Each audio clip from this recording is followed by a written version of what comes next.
L'affaire du drapeau qui fait l'actualité n'est pas anecdotique.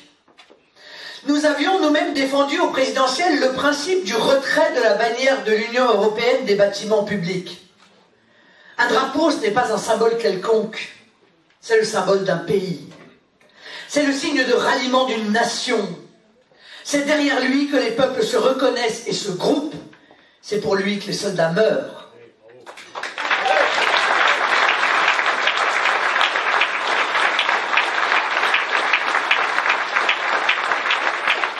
Vous savez, Emmanuel Macron a décidé d'officialiser la bannière de l'Union européenne et l'hymne européen comme nos emblèmes nationaux.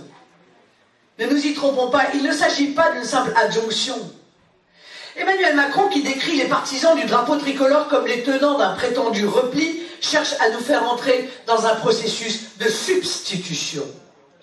À terme, comme lors de son investiture, dans l'esprit nomade de ce président, l'hymne à la joie remplacera la Marseillaise et la bannière étoilée, notre beau drapeau français.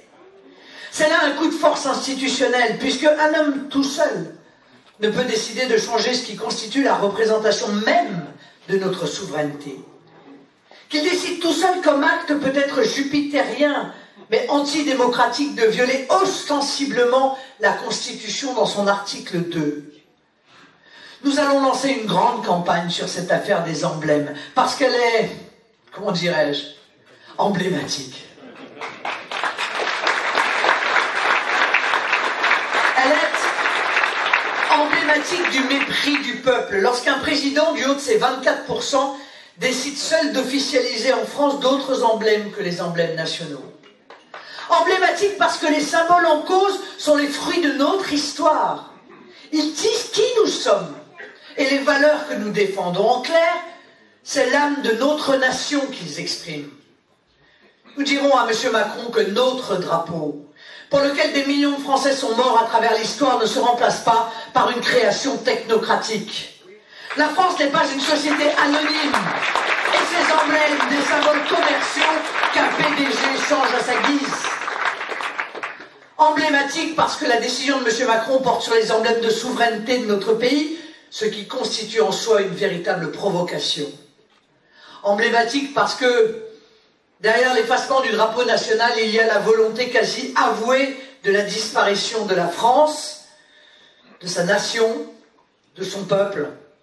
Cela, nous ne pourrons jamais l'admettre. La seule signification qu'a pour nous cette adjonction qui précède, je vous l'ai dit, la substitution, c'est le signe de la mise sous tutelle supranationale de la France. Bien évidemment, nous ne lui reconnaissons aucune légitimité.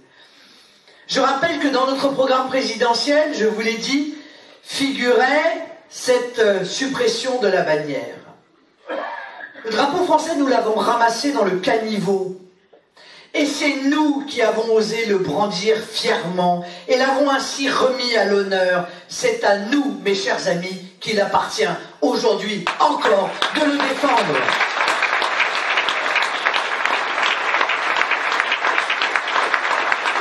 Et je vous exhorte à défendre le drapeau. Je vous appelle à aller au-delà, car notre génération de Français est appelée par devoir, par nécessité, par instinct de vie, à organiser la reconquête de notre patrie, de son territoire, de sa souveraineté, de sa liberté en tant que nation indépendante.